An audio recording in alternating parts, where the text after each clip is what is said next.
This morning we're launching a new series called Today's Real Heroes. Our national correspondent Natalie Morales is here with an unforgettable pair. Natalie? And it's a story you have to see to believe. Our real heroes today are Dick and Rick Hoyt, better known as Team Hoyt. And if you haven't heard of them yet, be prepared. They're almost legends in their own right, and you'll see right now why they are heroes to so many. This is one of the greatest love stories of all time. A story of a father who climbs mountains and runs to the ends of the earth and back to give his son a better life. A life that transcends the limitations of his body. Rick Hoyt's fight started at birth 44 years ago when the umbilical cord was wrapped around his neck. He looked beautiful and he was strong and he was laying on his stomach and I thought he was doing push-ups. But what it was, he was having spasms. The doctors told Dick and Judy Hoyt that their son had cerebral palsy and would never be able to walk or talk. They said, forget Rick, put him away, put him in an institution. He's going to be nothing but a vegetable for the rest of his life. And we said, no, we're not going to put Rick away. We're going to bring Rick home and bring him up like any other child. So when the Hoyt family went to the beach for a swim, Rick went too. He'd sink down at the bottom and he'd look up and start laughing. He played street hockey. We'd just get a stick and push him in a chair and hold the stick for him. We did everything with him that we did with the other two boys. And Rick responded. And you look in his eyes, and he was looking right at you, and you could tell that he understood everything they were talking about. But it wasn't until he was 12 when Rick found his voice, called the Hope Machine, a computer system created by a team of Tufts engineers. Hopefully people will look at me as an intelligent person and look past my disabilities. He could tell us exactly what he wanted, how he felt, you know, where he wanted to go. And it got him to go to school. He got to be able to talk to a lot of other people. It was at high school where Rick first learned of a 5-mile charity road race for a paralyzed teenager. And he said, Dad, I have to do something for him. I want to let him know that life goes on. For Dick, who wasn't a runner, it was a call to action as a father. Rick told me, he said, Dad, when I'm running, it feels like my disability disappears. And that was all Dick needed to hear.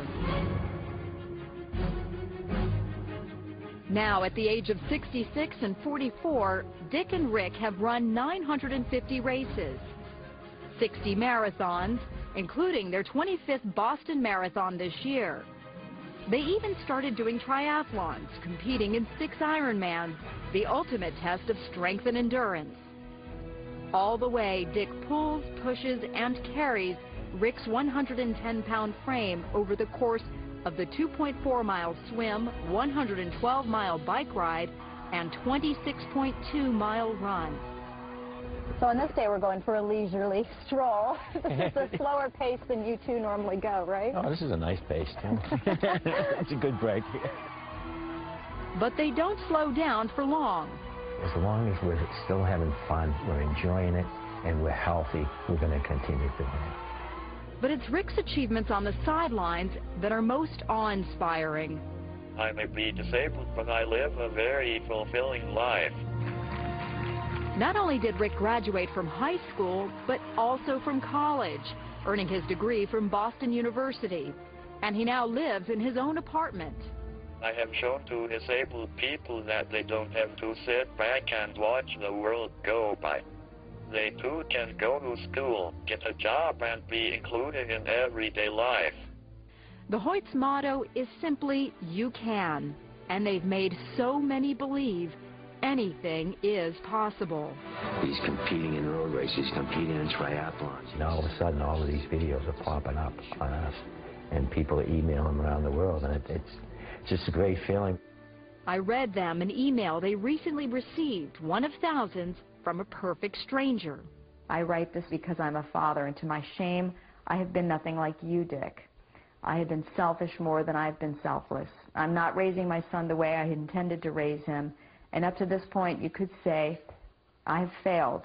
But yesterday, in a moment's time, I was changed.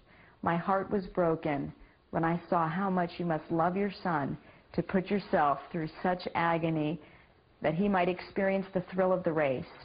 Yesterday, it became less about me and more about being my children's father. I thank you, sir. You hear this over and over again. Yes, yeah. It clearly is, it touches you every time.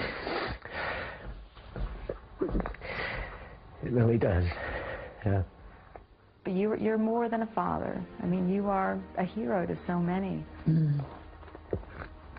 And most importantly, you're a hero to Rick.